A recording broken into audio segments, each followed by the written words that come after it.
자, 함께 봉독하도록 하겠습니다. 누가복음 11장 13절 말씀. 너희가 악할지라도 좋은 것을 자식에게 줄 알거든 하물며 너희 하늘 아버지께서 구하는 자에게 성령을 주시지 않겠느냐 하시니라. 아멘.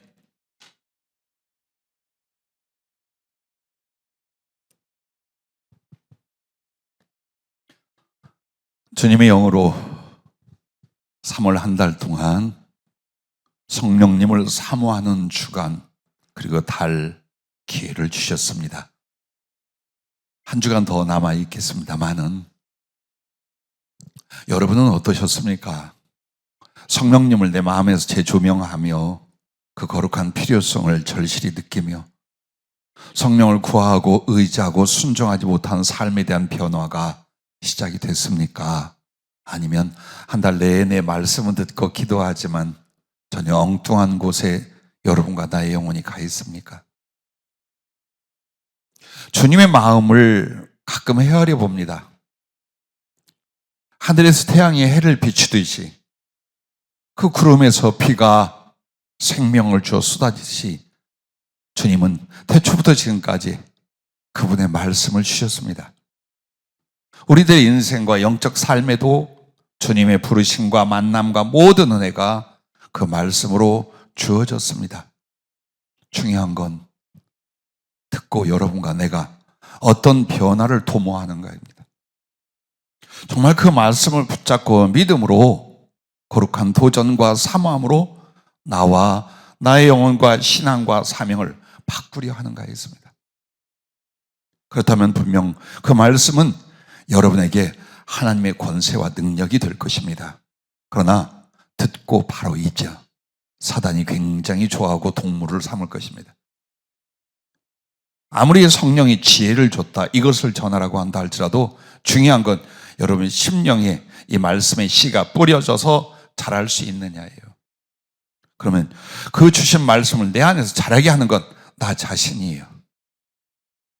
한 달 안에 성령의 은혜, 성령을 사모할 것을 권면했어요.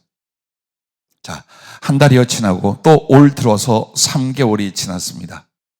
얼마나 주님을 사모하고 성령을 갈망하는가 여러분은 얼만큼 변했습니까? 얼만큼 자랐습니까? 이걸 확인하고 자기를 변화시키지 않는다면 여러분과 나는 10년 전이나 20년 전이나 10년 후나 있을지도 모르는 20년 후나 똑같을 것입니다. 오늘 얼마나 단순해요. 그러나 얼마나 명료하고 확실해요. 이렇게 말씀하잖아요. 구하는 자에게 성령을 주시지 않겠느냐. 그 성령은 하나님의 영이요, 그리스도의 영이요, 진리의 영이요, 하나님의 자녀와 그 백성들에게 하나님의 모든 것을 주시고 함께하는 바로 그 영이십니다.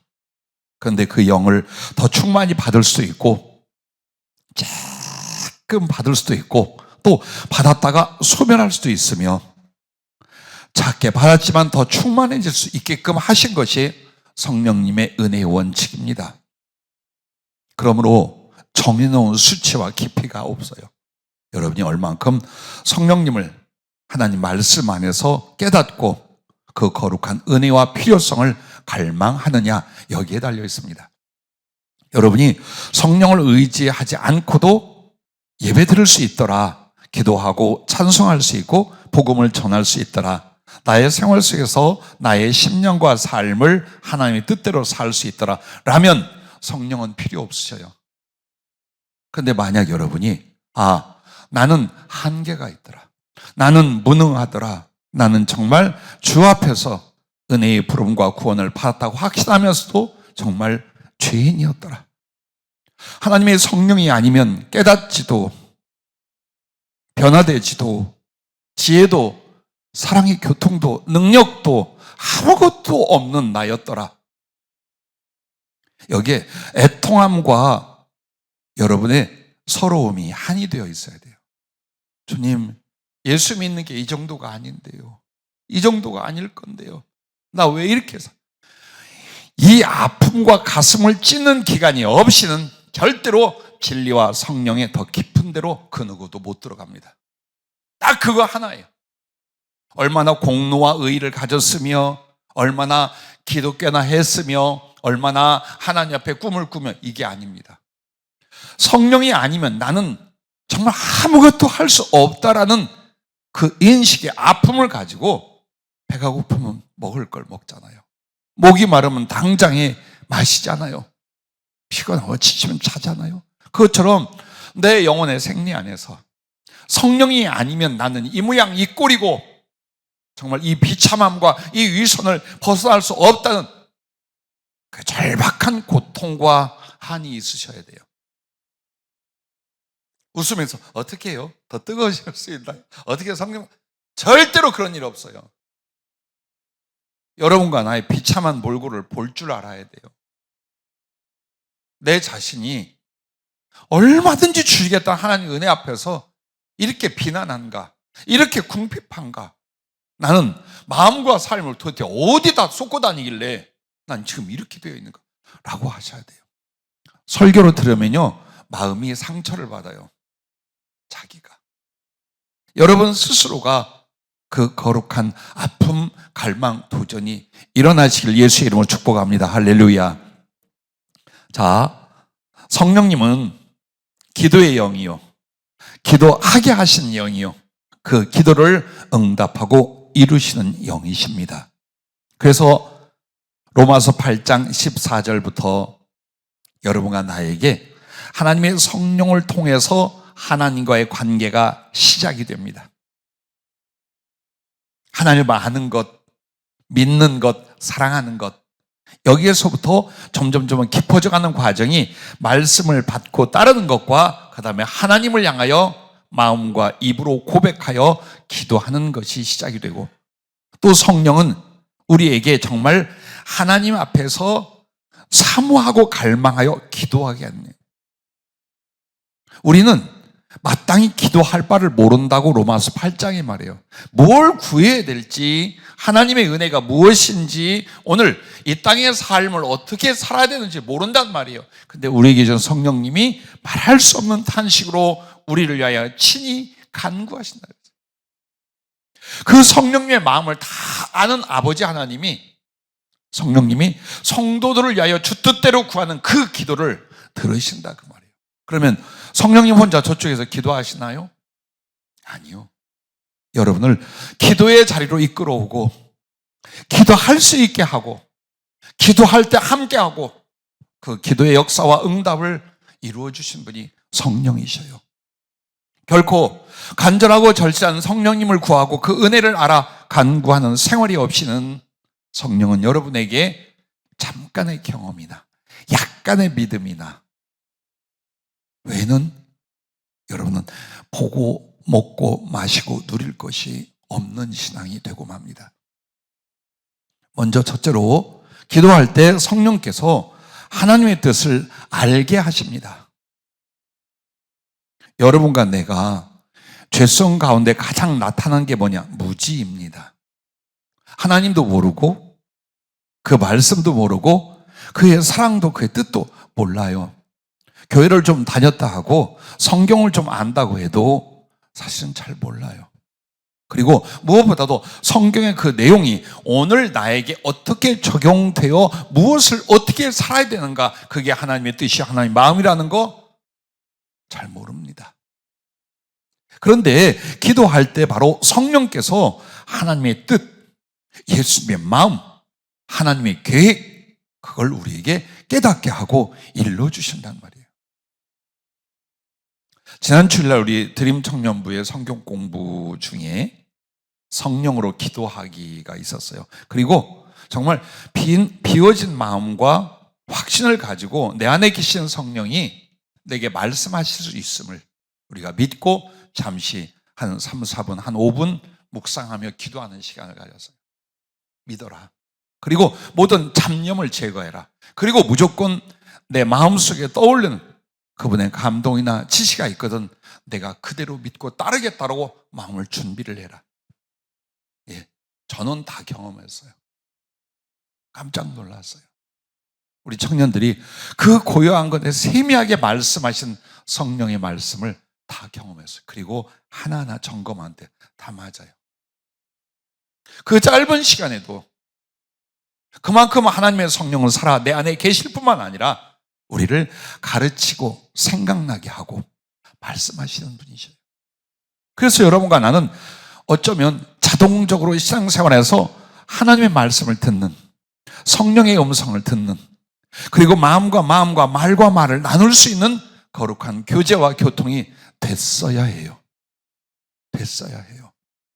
어디 신비한 은사를 가진 사람만 찾아다닐 게 아니고, 혹은 점치듯이 우리가 생각해 볼 것이 아니라 내가 내 안에 계신 주님으로 말미암아 그 하나님의 마음과 말씀과 뜻을 우리가 깨달아 알 수 있음을 믿으셔야 해요. 그리고 그만큼 기도하면서 성령의 은혜를 입으려고 여러분이 사모하셔야 됩니다. 그래서 기도할 때 성령께서 하나님의 뜻을 알게 해주신데 어떻게 해서 그럴까요? 그 첫째가 하나님과 교통하게 하십니다. 성령을 주신 이유는 여러 가지 뜻이 있어요. 믿어 구원받게 하려고, 우리의 보혜사가 되게 하시려고. 이 가운데 가장 중요한 게 뭐냐면 하나님과 인격적인 교제가 될 수 있게 해주시려고 그분의 영이 우리 안에 들어온 거예요. 영이 무엇인 줄 압니까? 인격입니다. 영은 비물질이라 이렇게 생각하죠. 예, 그것은 물질로 볼 때요. 그러면 그 존재적으로 볼 때 영이라 하는 것은 인격이 있는 존재예요. 그러면 우리 하나님의 영, 성령님이 내 안에 계시다면 하나님의 그 인격과 나의 인격 안에서 거룩한 교제와 교통이 능히 이루어질 수 있다는 거예요. 성경은 그걸 누누이 말하는데 우리는 믿지를 않거나 사모하지 않아요. 그리고 그것이 머리를 써서 되는 게 아니에요. 노력해서 되는 게 아니에요. 말씀을 믿고 기도하는 자리에서, 그 기도 속에서 성령님이 점점 내 마음에 주님을 느끼게 합니다. 주님을 생각나게 합니다. 그리고 나아가 내 모든 지각을 사용하셔서 그 주님의 마음이나 말씀이나 거룩한 터치가 일어나는 걸 경험시키기 시작을 해요. 그래서 나의 영혼을 쏟고 나의 마음을 드리며 또 당신의 말씀에 귀 기울이고 당신의 가슴이나 거룩한 뜻을 내가 또 모시게 됩니다. 이렇게 주님과의 교통, 교제할 수 있게 하시는 분이 성령님이셔요. 무릇 하나님의 영으로 인도함을 받는 사람은 곧 하나님의 아들이라. 자, 누가 하나님의 자녀입니까? 누가 하나님의 사람입니까? 그분의 영으로 인도함을 받는 사람이에요. 그래서 너희는 다시 무수하는 종의 영을 받지 아니하고 양자의 영을 받았으므로 우리가 아바, 아버지라고 부르짖느니라. 성령이 친히 우리의 영과 더불어 우리가 하나님의 자녀인 것을 증언하시나니. 자, 내가 하나님의 친자녀인 것을 확신하게 하고 경험케 하고 그리고 소통할 수 있게 하시는 분이 성령님이셔요. 부디 여러분의 이 긴 세월, 어쩜 우리에게 얼마나 남았는지 모르지만 지나간 시간 참 길었던 것 같아요. 주님을 알고 난 뒤에 시간과 세월은 얼마나 많이 흘렀어요. 그런데 중요한 건 그분하고 어떤 사랑을 나누며 이 세월을 사셨습니까? 그 예수, 내 주님하고 이 가슴으로 어떤 사랑을 얼만큼 나누며 왔습니까? 신앙생활은 보이도록 교회에 나가는 것과 예배에 참석하는 것과 적당한 믿음을 갖는 것과 어느 정도 봉사하는 것과 이렇게 가고 있습니까? 아니면 정말 사랑하는 여인처럼, 사랑하는 남편처럼, 사랑하는 부모와 자식처럼 둘도 없이 헤어지고 싶지 않은 영원한 친구처럼 정말 내 하나님하고 그런 가슴의 교제를 나누며 가셨습니까? 그것은 기능의 문제가 아니었어요. 바로 여러분이 얼마나 성령을 사모하고 의지했는가. 그래서 그 성령님이 아버지와 우리 주님과의 사귐이 있도록 하시는 그 은혜를 입었는가, 여기에 달려있는 거예요. 엉뚱한 사람 아닙니다. 신비주의 아닙니다. 주님과의 소통이란 성령님이 가장 중요하게 담당하신 은혜인 줄로 믿으시길 바랍니다. 그래서 고린도전서 2장 16절에 보면 누가 주의 마음을 알아서 주를 가르치겠느냐, 그러나 우리가 그리스도의 마음을 가졌느니라. 이 말은 예수님의 그 거룩한 성품을 내가 가졌다는 뜻이 아니에요. 고린도전서 2장에는 성령으로 말미암아 하나님의 지혜를 말합니다. 그리고 그 성령님이 하나님을 통달하여 교통하시는 분인데 그 성령님으로 말미암아 우리가 가르침을 받고 분별을 하고 소통을 한다 이 말이에요.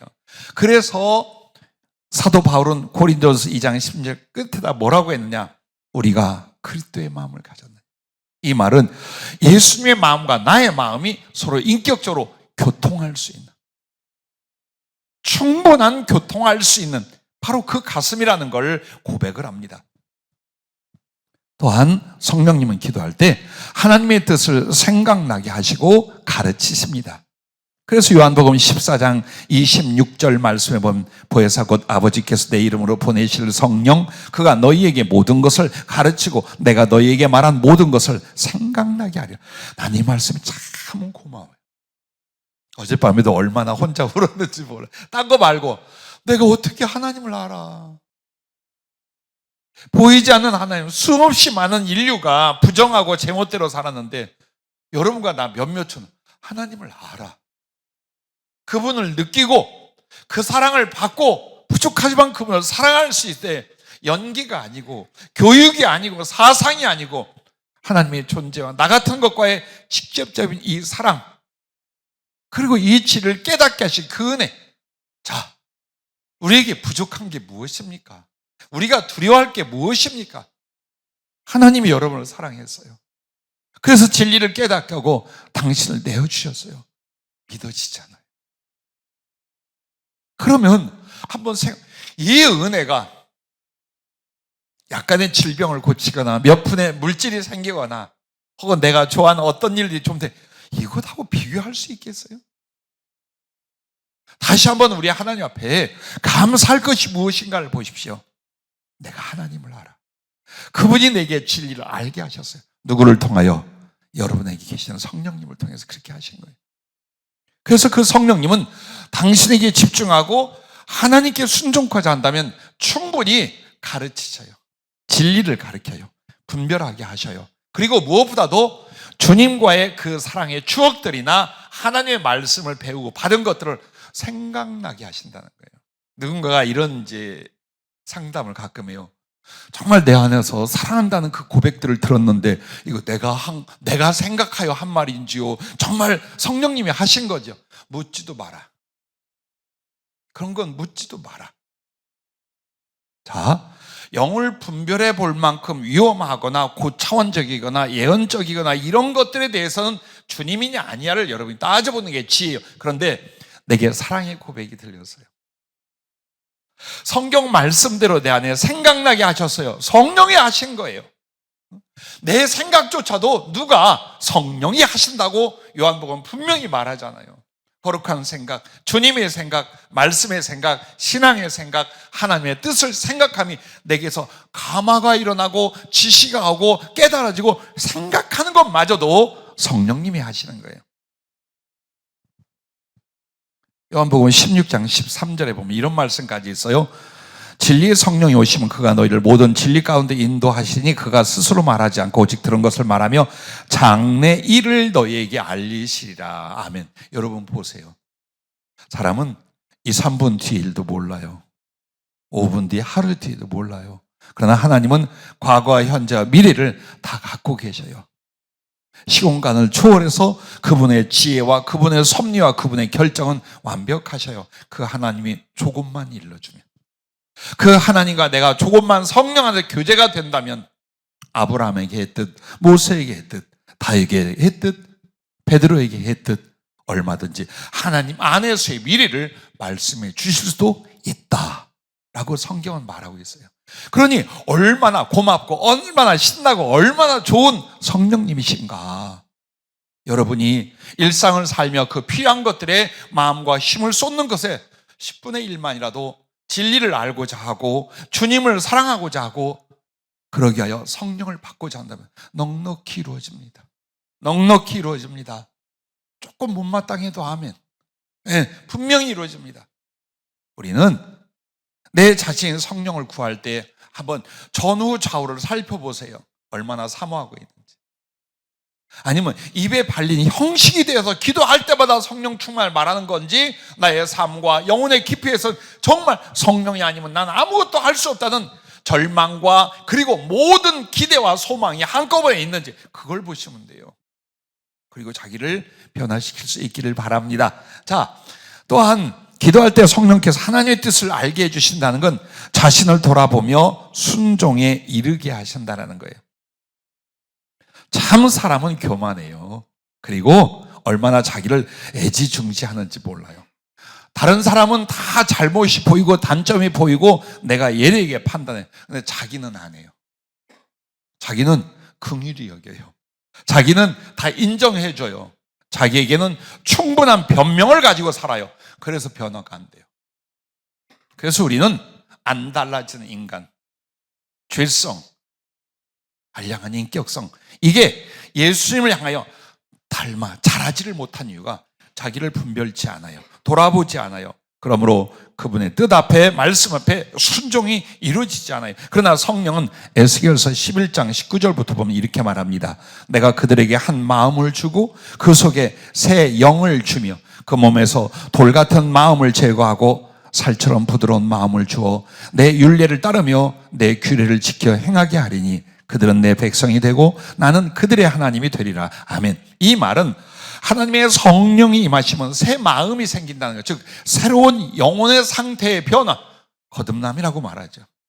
그런데 그 성령으로 거듭남 가장 중요한 하나님께 대한 온유와 겸손의 순종이 한 존재에게 일어나기 시작하는 거예요. 그러니까 내 의식과 경험과 자존심 안에서는 하나님 말씀을 들어도 요건 받아들이고 저건 못 받아들여요. 분명히 그래요. 그런데 하나님의 성령 어때요? 하나님의 오르심, 하나님의 나를 사랑하심, 하나님의 그 절대적인 권위에 대하여 기꺼이 순복하게 만들어요. 그래서 하나님을 향하여 그 말씀을 대해 어떤 자세를 갖게요? 온유하게 만듭니다. 에이 같은 이거 힘들어서 되고 이건 누가 다 할 수, 이게 아니요. 예, 아멘 하고 아니요가 없게 만드신 분이 성령이셔요. 그래서 나를 돌아보면서 아하, 이게 잘못이고 이것이 죄악이었고 이것이 주님의 심장에 못을 박는 행위였고 이것은 부족함이요 이건 비열함이요 이것은 그리스도인으로서 생각하고 할 말, 할 행동이 아니, 이걸 주님 뜻 안에서 발견하고 하나님께서 더 나은 내 영혼과 신앙의 모습을 하는 말씀에 대었대요. 딱 붙들고 순종하기 시작합니다. 이게 성령이 하시는 일이에요.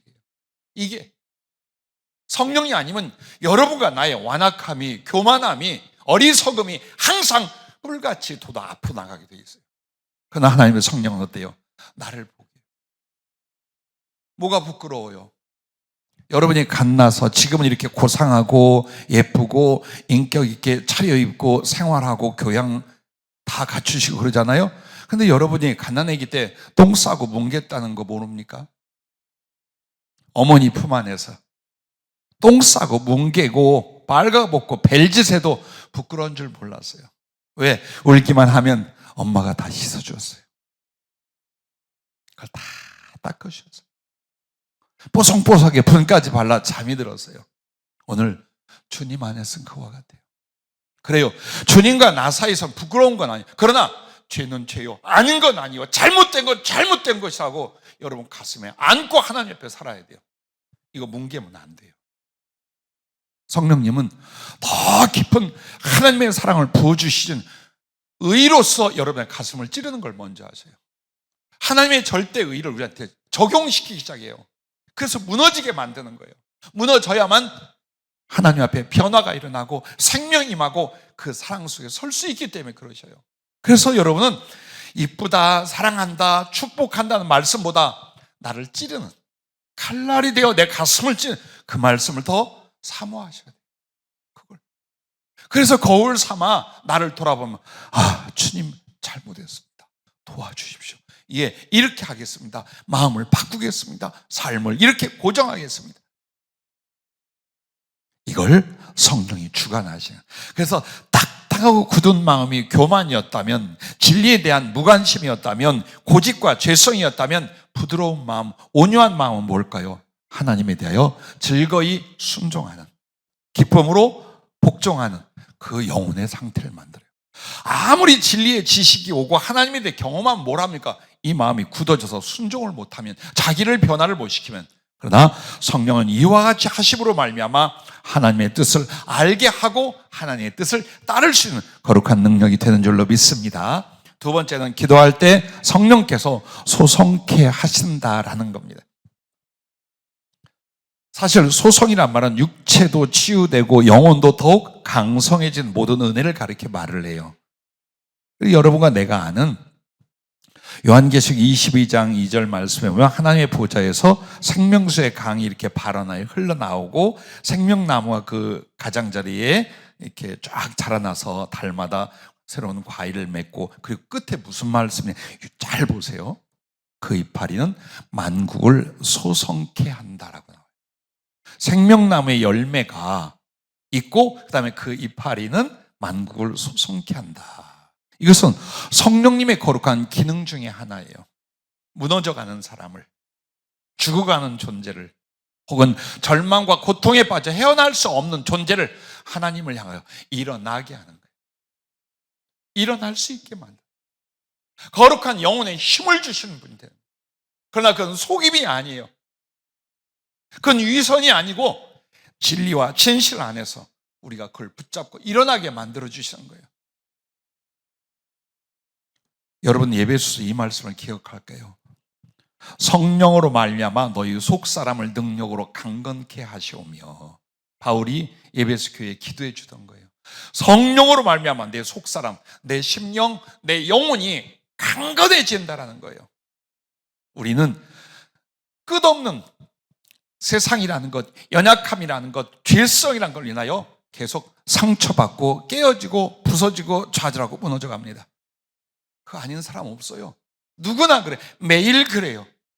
그러나 한 번 넘어지는데 두 번쯤 일어날 수 있게 만드는 것이 성령님이 우리를 소성시키는 은혜인 줄로 믿으시길 바랍니다. 그런데 여러분, 그 소성시키는 내용이 뭔 줄 아십니까? 그리고 자료가 뭔 줄 압니까? 성령님과 그의 열매예요. 그래서 갈라디아서 5장 22절부터 23절까지 여러분이 잘 아는 9가지 성령의 열매를 보십시오. 오직 성령의 열매는 사랑과 희락과, 즉 기쁨과 화평과 오래 참음과 자비와 양선과 충성과 온유와 절제니 이 같은 것을 금지할 법이 없느니라. 즉 하나님의 성령이 임하시면 여러분에게 어떤 일이 벌어집니까? 이 성령님의 열매가 성품과 인격으로 우리 안에 들어와 하나님의 그 인격성이, 하나님의 그 거룩한 성품이 우리의 절망과 고통과 쓰러져가는 심령과 영혼을 살려내는 거야. 일으키는 거야. 이 내용대로, 이 방향대로 만들어내는 거야. 그게 성령님이셔요. 그러므로 우리가 이걸 생각해 볼 수, 첫째는 염려와 두려움의 때에, 근데 그 염려와 두려움이 정신적인 문제가 아니라 상황이 그래. 실제로 내 삶이 지금 그렇단 말이에요. 어떻게 벗어날까요? 이걸 떨치고 어떻게 일어날 수 있을까요? 안 돼요. 그런데 하나님의 성령은 기도하는 사람에게 무엇을 주십니까? 그 마음과 생각을 하나님의 평안으로 지켜주십니다. 할렐루야. 언제? 아무것도 염려하지 말고 오직 모든 일에 기도와 간구로 너희 구할 것을 감사함으로 하나님께 아뢰을 때 모든 지각이 뛰어내신 하나님의 평강이 그리스도 예수 안에서 너희 마음과 생각을 지키시랴. 할렐루야. 빌립보서 4장 6절 7절에 그렇게 말하지 않습니까? 경험하는 거예요, 여러분이. 정말 하나님께 기도할 때 희한해요. 정말 두려움으로 왔고 절망 속에 있었어요. 그런데 온 마음을 기도가 나면 눈 녹듯이 사라지는 거예요. 주님이 계시는데, 그분이 들어주신데, 그래 언제 내가 예수 믿고 살았지 저걸 의지했느냐? 희한한 일이 가슴속에. 인간에게 가장 필요한 게 뭘까요? 평강, 평안이에요. 그래서 하나님을 평강의 하나님, 하늘나라를 평화의 나라로 말한 이유가 인간이 산 삶의 그 두려움과 고초를 하나님은 평안으로 바꿔주십니다. 여러분도 엘리야처럼 로뎀나무에 자기를 던진 적이 많이 있었을 거예요. 나도 목사가 됐어도요, 자살을 생각한 것이 여러 차례 있었어요. 아니면 자살을 위장하여 헷갈리게 죽어버리기가 차라리 낫지 않을까라는 생각을 고통 중에 해본 적이 많아요. 그렇게 은혜를 받고 그렇게 사랑을 받아. 이게 인생이에요. 그런데 내 의지로 이긴 게 아니에요. 그 모습 그대로 하나님의 엎드릴 때마다 참으로 신비한 경험을 해요. 일으키시는 거예요. 확신과 담대함과 평안을 바꾸시는 거예요. 여러분에게 육체적인 힘보다 물질적인 능력보다요, 마음의 평안이 천배만배 큰 능력인 줄로 믿으시길 바랍니다. 또한 슬픔과 고통을 치유하여 주시는 게 바로 기도할 때 성령님의 역사예요. 겪어보셨어요? 나는 사명자들에게, 주님의 종들에게, 그리고 우리 젊은 청년들에게 반드시 이걸 가르칩니다. 기도해서 극복하고 이루어내는 능력을 경험하고 쌓아라. 반드시. 아무것도 없단 말이에요. 지원하는 것도 없고 가진 것도 없어요. 그런데 하나님의 뜻을 알아서, 하나님의 말씀을 알아서 붙들고 하나님께 매달려 기도하면서 그것을 어때요? 극복하는, 그것을 이뤄내는 하나님의 역사와의 동행, 이것을 여러분이 자꾸 경험할 수 어때요? 그게 능력이에요. 세상을 이기는 능력, 삶이나 환경을 넘어서는 능력이 뭔 줄 알아요? 기도할 때 하나님께서 우리를 이기게 하시더라. 바로 그거예요. 슬픔이 만 가지로 다가올 거예요. 정신적, 육체적 질병과 고통이 말할 수 없을 거예요. 그러나 그분은 치료하는. 그래서 그때마다 여러분이 심령의 치유와 육체적인 치유와 삶의 치유를 자꾸 경험하면 할수가 어때요? 하나님 앞에 능하고 강한 자가 돼요. 근데 이것은 자기 정신훈련으로 되는 게 아니에요. 하나님의 성령으로 말미암은 줄로 믿습니다. 또한 사랑으로 충성에 이르게 하시는 거예요. 가장 신앙인의 비참함이 뭐냐면 사랑을 잃어버리는 거예요. 주님에 대한 사랑을 잃잖아요. 영혼에 대한 사랑은 100번 거짓말이고 유선이 됩니다. 예수님께 대한 사랑이 없는데 사람에서 무슨 사랑? 인간적 이익의 정리이겠죠. 진짜 영적 사랑은 못합니다. 그런데 이게 바로 하나님의 사랑, 영혼 사랑은 무엇과 같으냐? 하나님이 주시는 구원의 생명과 같은 거예요. 여러분이 주님에 대한 사랑을 잃었잖아요? 그럼 여러분 분명히 사명을 잃어요. 사명을 잃었잖아요? 주님을 잃어버려요. 모든 것이 사랑으로 시작돼요. 근데 이 사랑을 누가 주장하냐? 성령님이. 그래서 성령님의 열매 첫 번째가 사랑이라고 말해요. 하나님에 대한 사랑, 영혼에 대한 사랑. 그것을 알고 그것을 경험하고 그것을 이룰 수 있는 거룩한 사랑의 능력으로 성령이 이끌어 가시는 거예요. 그래서 여러분이 낙심하고 좌절하고 혹은 사람들에 대한 서운함, 오해 혹은 미움까지 갔어요. 잡아먹고 죽여버릴 것 같아요. 그러나 기도할 때 성령이 만지시자면 어때요? 내가 잘못했어. 내가 더 잘못했구나. 내가 위하여 축복하지 못한 것과 저 영혼을 소중히 여기지 못한 이 후회부터 시작하여 주님 사랑, 영혼 사랑이 어때요? 마치 분수가 터져 나오듯이 여러분에 일어나는 걸 경험할 거예요. 죄인이라는 한 여자, 멸시를 받던 막달라 마리오 추정되는 여자가 누가복음 7장에 나오잖아요. 사람들이 침 뱉고 돌 던지고, 그보다 더 고통스러운 건 말로 씹어 저주하고 모욕하는 거예요. 이 여자는 예수님에게도 그렇지만 그래도 나름대로 율법을 지켜 산다는 사람들 앞에 나올 수가 없는 상황이었어요. 주님이 귀신을 쫓아내고 그의 죄를 씻어주셨어요. 그 뒤부터는 어떤 모욕을 하고 아무리 짓밟아도 어떻게 합니까? 능히 이겨내요. 예수님 발에 향유를 붓고 자기의 머리털을 풀러 그 흐느끼는 눈물로 발을 닦아주고 입 맞춰줄 수 있었어요. 이게 사랑이고 사랑의 용기예요. 그래요 막달라 마리아는 그 뒤 가난한 사람, 버려진 사람, 장기, 과부 이런 사람을 돕는 회를 만들어냅니다. 자, 오늘 우리에게 나의 인격만으로는 되지 않아, 나의 능력만으로는 되지 않아, 그러나 하나님의 성령은 주를 사랑하고 영혼들을 사랑할 수 있는 강력으로 말미암아 하나님께 합당한 충성에 이르게 하신다는 거예요. 그래서 여러분이 주를 위해 살아요. 주님께 쓰임을 받고 싶어요. 하나님 나라와 복음을 위해서 충성하고 싶어요. 성령 없이는 불가능해요. 성령이 나타난 능력이잖아요. 내 가슴의 능력이거든요. 사랑할 수 있는 이유, 사랑할 수 있는 힘, 사랑을 위하여 죽을 수 있는 각오, 이 모든 것들이 성령으로 만드는 게 마인드 컨트롤이 아니에요. 정신훈련이 아니에요. 하나님의 성령이 그리스도의 사랑을 내게 부어줘요. 그리고 나는 사랑에 빚진 자요. 이 사랑을 이루고 죽는다면 후회가 없어. 이걸 누가 만드셔요? 성령님이 하셔요. 베드로를 보십시오. 니고데모를 보십시오. 주님의 제자들을 보십시오.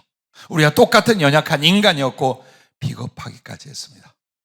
그러나 그들이 성령을 받은 뒤에는 우리의 모든 소망과 기대와 사모함의 대상이 되잖아요. 성령님으로 말미암아 그래요. 자, 세 번째는 기도할 때 성령께서 은사를 주신다라는 겁니다. 사도행전 2장 1절부터 4절에 보면 성령의 강림이 강력하게 나와요. 거기에 보면 급하고 강한 바람 같은 소리를 듣고 불의 혀 같은 것이 각자의 머리 위에 임한 것을 보고 방언을 하고 찬양을 하고 나가 복음을 강력하게 전합니다. 이게 마가다락방에 일어났던 성령 충만, 성령 강림의 현상들이에요. 물론 앞에서 말한 그 심령의 변화가 일어납니다. 하나님과 사랑이라든지 나의 삶의 회개라든지 더 나은 주님을 닮아가는 모습 다 일어나요. 그런데 이제 그 뒤에는 뭐가 일어나냐? 성령께서 은사를 주십니다. 그럼 여러분, 성령께서 주신 은사라는 게 뭐냐? 먼저 신령한 체험과 기도 응답의 은혜를 여러분이 깊이 경험해 나가기 시작합니다. 성령님을 통해서. 예를 들어 환상도 보고 음성도 듣고 치유나 또 내가 기도할 때 하나님이 뭔가를 이건 기적에 속한 거야, 절대 일어날 수가 없어 합니다. 그런데 이것은 여러분 어때요? 경험이고 체험이에요. 그게 은사는 아니에요. 성경에서 말하는 성령님의 은사는 그게 아니에요. 즉 내가 어떤 영적 체험을 하고 하나님을 경험하고 또 놀라운 일들을 경험을 합니다. 그런데 언제부터 이걸 은사라고 하느냐? 고정적이며 더 증가되는 성령의 지혜와 능력이 자리를 잡을 때예요. 즉 내가 경험했던 어떤 그거는 은혜예요. 그럼 소위 말하는 은사라고 하는 건 뭐냐면 그 사람에게 고정적인 지혜나 능력이 와요. 계속된다 이 말이에요. 그리고 증가돼요. 점점. 예를 들어서 여러분들이 병을 고치는 은사를 말합니다. 기도하면 병 고쳐져요. 기도 응답이에요. 은사 아니에요. 그리고 막 고쳐지지 않아요. 근데 소위 병 고치는 은사라면 퍼센트적으로 많이 고쳐지기 시작을 하는 거예요. 누군가를 위하여 기도하고 누군가를 붙들고 아파하고 그냥 안타까워 기도해 좀 한 번, 두 번, 세 번, 네 번 그러면서 폐활이나 감기에서부터 시작했대요. 큰 병이 나중에는 암이나 불치병까지 고쳐지는 거예요. 그래서 성령의 은사라는 건 계속 지속되고 그 다음에 증가되는 성령님의 역사가 일어나는데 크게는 지혜 쪽과 능력 쪽이에요. 그래서 병을 고치는 일이나 귀신을 쫓아내는 것, 무엇보다도 감사한 건 함께 기도할 때 성령의 전이가 일어나는 것도 능력 속에 들어가요. 여러 가지 희한한 자연을 초월하는 그런 현상이나 역사도 성경에 나온 것 같이 지금도 그래요. 인터넷에서 이렇게 그 백과사전처럼 모험을 가진 글을 한번 읽어봤어요. 성령님의 은사에 대해서. 근데 그분은 누군지 몰라도 정직하더라고요. 이와 같은데 지금은 그게 어떻게 나타나는지 모른다. 성경에는 초대교회 이와 같고 성경은 이렇게 나타나는데 지금은 그것이 어떻게 되는지 잘 모르겠다. 목사님 같아요. 이건 정직한 거예요. 그래요.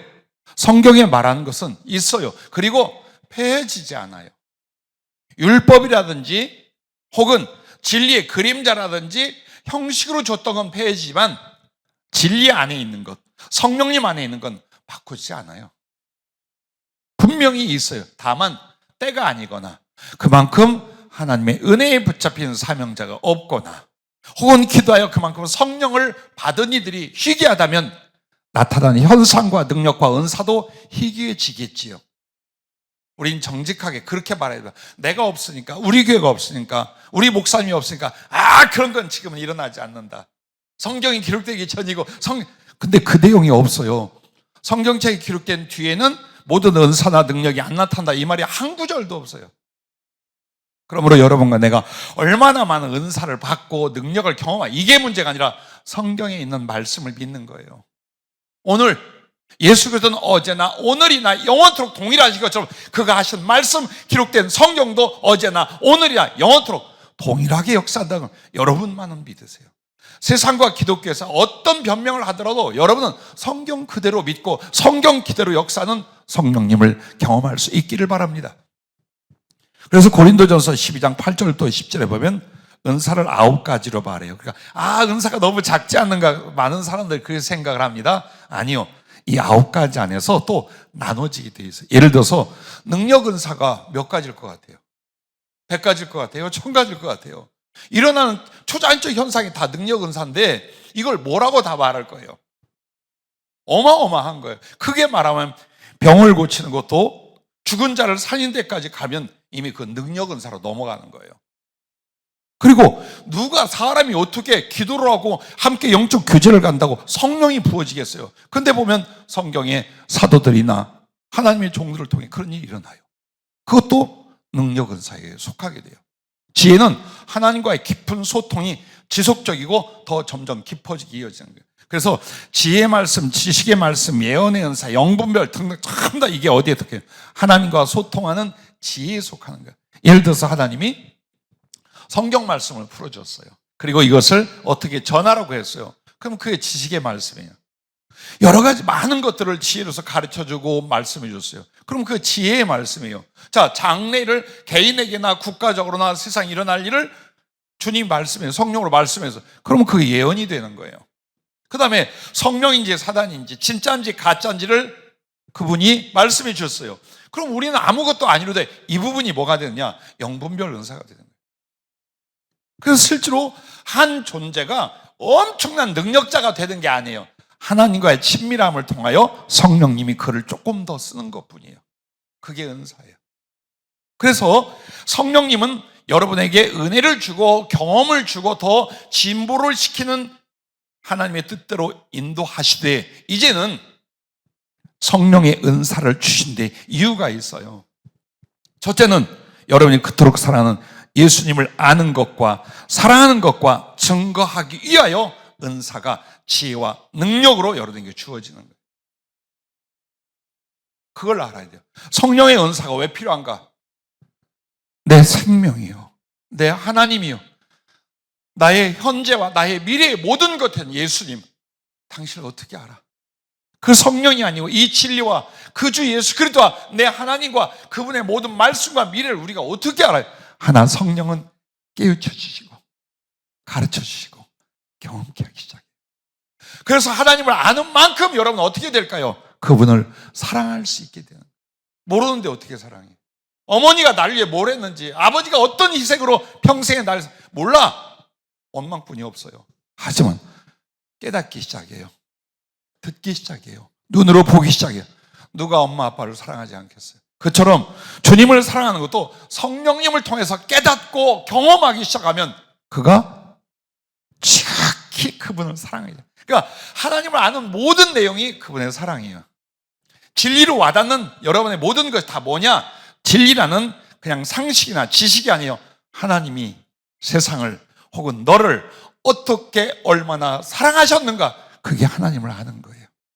그래서 우리도 이 돌 같은 가슴 속에 저 예수님 나도 이렇게 사랑하고 저분을 이렇게 살까, 이런 변화가 일어나게 하시는 거예요.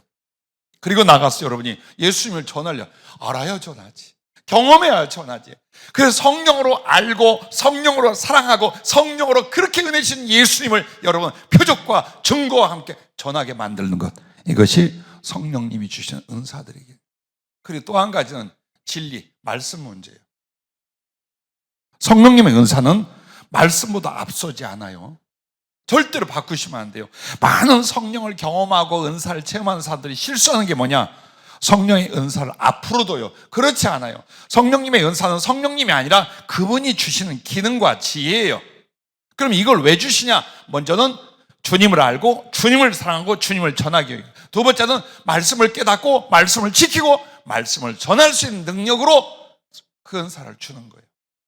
이 두 가지만 있지 않는다면 아무리 여러분이 성령을 받고 은사 속에 들어가도 정말 아름다운 사람과 사귀게 될 거예요. 그러나 잘못 알면 성령님 은사에 대한 굉장한 오해가 일어나고 사단이 넘어뜨리기 딱 쉬워요. 자, 그러므로 여러분과 내가 기도할 때 성령께서 이와 같이 은사들을 주신다. 그리고 그 은사는 내 안에서 내 하기 나름대로 더 고차원적이고 더 능력적이고 더 깊은 것으로 커진다. 그래서 주님을 사랑하고 전한 일과 하나님 말씀을 깨닫되 지킬 수 있는 힘과 전할 수 있는 능력을 성령님이 그 은사들을 통해서 이루어 주신다는 거예요. 그래서 여러분에게 한 가지만 기억나게 하는 게 이겁니다. 성령님이 사도행전 2장에 임했을 때에 아까 설명드린 게 뭔 줄 아십니까? 급하고 강한 바람 소리, 즉 귀가 열린다. 주님이 성령으로 하신 말씀을 깨닫기 시작을 해요. 그 다음에 불의 혀 같은 것이 각자 머리에 임했다는 성령님의 임하심의 형태예요. 그러나 뭐가 온 거예요? 눈이 열리기 시작을 해요. 즉 비물질적인 영적인 세계의 진리를 혹은 하나님과 그 거룩한 메시지를 인간이 그것을 어때요? 확실히 알 수 있도록 보고 듣게 만들어 주셔요. 그리고 입이 열려요. 진정한 기도와 찬양의 사람이 되며 능력 있는 복음 전도자가 되게 하셔요. 그래서 성령님이 필요하고 성령님으로 더 은사와 능력 속에 들어가는 이유가 바로 그것입니다. 그래서 여러분에게 오직 성령 임하시면 권능을 받고 그리고 나서야 그리스도의 증인이 될 수 있다고 말한 게 바로 이 은사적인 부분이에요. 그냥 성령으로 거듭나는 정도를 말한 게 아니에요. 예수님을 주님이라 말할 수 있는 정도가 아니라 큰 권능 속에 들어가는 일. 그는 목사 혹은 특별한 사역자들만이 아닌 모든 크리스찬에게 그리고 주님과 복음을 위하여 꿈을 꾸는 모든 하나님의 백성들에게 주어진 약속이요 부어주실 도장인 줄로 믿으시기 바랍니다.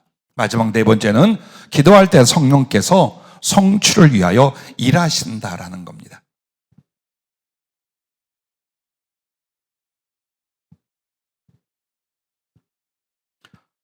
기도하고 있으면 내가 확인하기 전까지는 이것이 응답이 됐는지 하나님께서 어떻게 해준지를 모른단 말이에요. 그런데 그렇지 않아요. 기도가 시작되잖아요. 하나님은 성령님을 통해 일하기 시작을 해요. 다니엘서에 여러분이 많이 보죠. 금식하며 겸비했을 때 이미 어때요? 주님이 출동을 해요. 근데 21일 금식 다 끝날 때까지 어떤 경유를 이렇게 인간적인 표현으로 말씀을 해요. 즉 여러분의 기도가 진심으로 시작이 되면 이미 하나님이 아신 바요 성령님은 그것을 이루어가는 일을 하시는 거예요. 여러분이 그걸 믿어야 돼요. 그래서 내가 기도할 수 있다면 절망하지 않아도 돼요. 기도할 수 있다면 그것이 우리의 희망이에요. 내 평생에도요 어린 시절부터 기도했던 거 꽃감 빼먹듯이 하고 있어요. 무엇인가 은혜를 받고 무엇인가 이루어지고 무엇인가 하나님의 사랑을 알게 될 때 언제 이 기도를 했고 어떻게 이 기도를 했고 나이를 먹으니까 알아요. 이처럼 여러분이 정말 기도할 때 성령께서는 이미 그것을 성취시켜 일하시는데 제일 먼저 천사들을 일하게 하셔요. 천사들. 자, 우리는 천사 숭배는 아니에요. 그러나 하나님께서 직접 손과 발로 움직여서 일하시지 않아요. 천사들이 합니다. 그래서 여러분과 내가 에스겔서 1장 12절, 20절, 21절에 보면은 참 해석이 어려운 내 생물, 소, 사람 얼굴, 독수리, 사자 얼굴 이런 그건 아시죠? 근데 에스겔서에 보면 그렇게 내 얼굴을 가진 생물 천사들이 날개가 둘둘 있고 밑에가 바퀴가 있어요. 그리고 그 바퀴 속에는 불이 오르락내리락 하는데 이 바퀴가 어떻게 보냐? 그 안에는 영이 움직이는 대로 이렇게 써 있어요. 이 바퀴조차도 천사들과 그들의 사역이에요. 근데 철저하게 그들이 움직이고 일하는 게 누구를 따라? 그 영을 따라, 즉 성령을 따라 행하게 되어 있어요. 그래서 하나님께서 우리들에게 무언가를 이루신단 말이에요. 근데 어떻게 이룰까요? 하나님이 사람이라면 오셔서 괭이도 파고 낫질도 하고 집도 지어주고 하시겠지만 하나님이 무언가를 이루신다라고 할 때 누구를 통해 하겠어요? 성령을 통해 하셔요. 근데 그 성령은 또 천사들을 통해 해요. 사실 우리가 천사에 대해 깊게 잘 모르니까 그들의 수고나 섬김이 무엇인지 사실은 잘 몰라요. 성경 곳곳을 겟세마네에서 기도할 때 주님에게 힘을 돕던 천사 이야기, 그건 오늘날 우리들도 마찬가지예요. 그거 잘 알 거예요. 가브리엘처럼 우리에게 하나님 좋은 소식을 전해주거나 성도들의 신앙을 돕는 것도 천사들이 하고 있다는 걸 알고, 미가엘처럼 원수의 세력을 꺾고 하나님의 사람들을 도와서 그 뜻을 이루게 하는 그 일도 합니다. 그런데 이게 언제냐? 기도할 때. 기도할 때. 기도 없이는 정말 성령님께서 천사를 통하여 그 계획된 일들을 진행하시지 않아요. 기도란 특권이요 은혜이면서 책임입니다. 거룩한 의무입니다. 성경은 못 박아 말해요. 우리가 기도하지 않는 한 하나님이 혼자 알아 다 해주시지 않는다는 거 분명히 말합니다. 왜? 우리를 허위의 인간으로 만들지 않기 위해서 그래요. 뭐가 허위냐? 우리가 안 해도 하나님이 알아서 해주더라. 내가 하나님을 의지 안 해도 하나님이 알아 해주더라. 이건 철저히 허위와 위선자들을 만드는 거예요. 그럼 진리, 진실은 뭘까요? 내가 믿는 바를 기도하고 기도한 바로 사는 거예요. 그때 하나님이 일하시고 행동하셔요. 왜? 진실, 진리의 하나님이라. 우리도 진실, 진리를 따라 행할 때에 하나님 역사예요. 기도도 마음이기도 하지만 행함이에요. 순종하고 행함이에요. 그리고 기도만 하면 그 방향으로 그 사람이 안 사나요? 그래서 성령님께서 천사들을 움직여 일을 하고 역사를 하는 걸 성경 곳곳에 보여주셔요. 두 번째는 사람을 움직이셔요. 사도행전 13장에 보면은 사울, 즉 바울이라 하는 사울하고 바나바를 하나님께서 성령을 통하여 세우십니다. 금식할 때. 그래서 그 두 분이 이방 선교를 하게 돼요. 그리고 그 두 분은 13장이 지나 14장, 15장 가면 두 사도라고 해요. 즉 성령이 그들을 사도로 세우십니다. 하나님의 종들이나 어떤 특별한 사명도 누가 하느냐? 우리끼리 네가 해라. 아이고 김 목사 네가 해라. 우리가 좀 지원해 줄까? 그거 좀 한번 해봐라. 그게 아니에요. 하나님의 성령이 하십니다. 그래서 성령님의 은혜에 붙잡히고 성령과 소통하지 않는다면 그가 누구를 세우시는지, 그가 누구를 만드는지, 그가 누구를 통해 어떤 일을 하시는지 우리가 전혀 알지를 못합니다. 나 자신도 모르게 되는 겁니다. 자, 그렇게 해서 이방 선교로 일을 하고 사역을 합니다. 사도행전 16장에 가면 여러분들이 궁금한 일이 벌어집니다. 소아시아 지역에서 바울이 복음을 전할 때에 잘 나갔어요. 은혜를 받고 교회가 세워지고 많은 사람들이 회개하고 돌아왔어요. 그러니까 우리는 이렇게 생각할까요? 여기가 하나님의 계획지다. 여기가 하나님의 사역지다라고 생각해요. 그런데 성령이 허락지 않아요. 여기서 그만. 봐봐요. 그렇게 성령에 잡혔던 바울 같은 이도 헷갈리고 혼란이 일어났어요. 아니 분명히 이렇게 강력한 역사와 복음 전도가 이루어졌는데 여기서 하지 말라는 거예요, 성령이. 그러다가 얼마 지나지 않아 기도할 때 성령이 뭘 보셔? 마케도니아 사람이 와서 우리를 도와주십시오. 우리를 먼저 구원해 주시자는 환상을 딱 봐요. 아하, 먼저 순서가 소아시가 아니라 바로 그리스 쪽, 마케도니아 쪽이 먼저라는 걸 알고 그리로 갑니다. 자, 갔는데 아는 게 있어요. 누가 있어요. 자리가 있어요. 뭐 배경이 있어요. 그래서 모여가지고 기도하러 가다가 그가 누구를 만납니까? 사업하는 루디아라는 여인을 만납니다. 성령께서 그의 마음을 열어 바울의 전하는 말씀을 듣고 자기 집으로 영접해요. 그래서 거기가 기도처소와 교회가 됐어요. 그리고 또 사역하다가 빌립보 감옥의 사건이 일어나잖아요. 간수가 집안 전체가 회개했어요. 그래서 이 간수의 집안과 루디아의 집 두 집이 합쳐져서 빌립보 교회가 세워진 거예요. 그리고 주변에 계속해서 마케도니아 여러 교회들이 강력하게 일어나게 된 거예요. 하나님 그렇게 하십니다. 바울이 막막하게 성령님의 지시만 받고 갔어요. 환상을 보고 갔어요. 그러나 누구를 예배해요? 함께할 동역자와 은혜 받을 사람, 구원 받을 사람들을 예배해 두고 그들을 움직이게 하더라 그 말이에요. 사업도 마찬가지요. 우리의 인생사 모든 일들도 성령님께서 여러분이 합당하다면, 그리고 성령께 순종하며 기도하고 있다면 사람을 세워서 그 일을 이루게 하실 줄로 믿으시길 바랍니다. 이스라엘이 통곡하고 고통 중에 괴로워하며 하나님께 부르짖을 때 구원자 모세를 세워주지 않습니까? 보십시오 한번. 그들의 혼란과 방황 속에서 다윗을 세워주지 않습니까? 바벨론의 포로가 되고 페르시아가 점령을 합니다. 이스라엘은 이제 돌아올 수 없고 유다는 없어진 것 같아요. 그때 간절한 중보 기도자 다니엘을 세웁니다. 그리고 고레스로 말미암아 70년 만에 귀국하게 만들잖아요. 어느 시대, 어느 나라, 어느 개인에게도 기도하면 성령님은 일하셔요. 역사하셔요.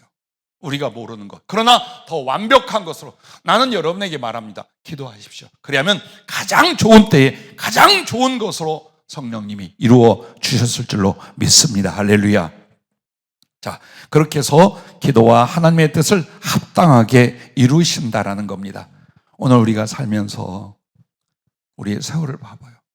누가 바벨론의 그 극악하고 최고의 영광과 그리고 극도의 교만에 있을 느부갓네살이 다니엘과 세 친구를 통해서 변화될 줄 알았어요.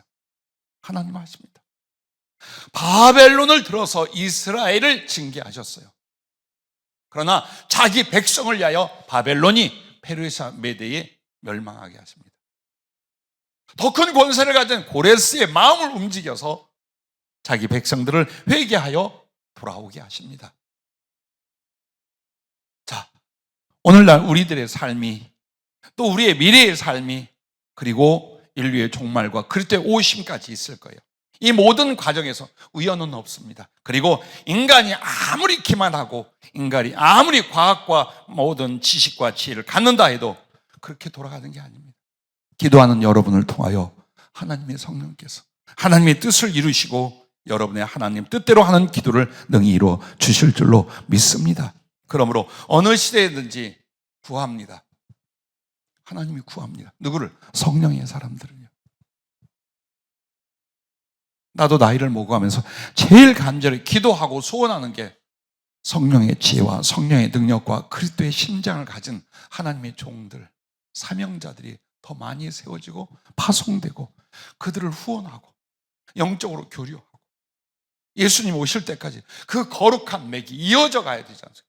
사단은 모든 방법으로 지 사람들을 세웁니다. 마귀가 하는 짓을 보십시오. 얼마나 잔인하고 악랄하고 그리고 간계로 수없이 많은 인류를 세웁니다. 우리는요. 우리도 진리와 성령의 사람들이 내가 되어야 하며 또한 그들을 세워야 합니다. 어떻게 해서 세워야 합니다. 그냥 우리 하나 예수 믿다가 하늘나라 가면 가지.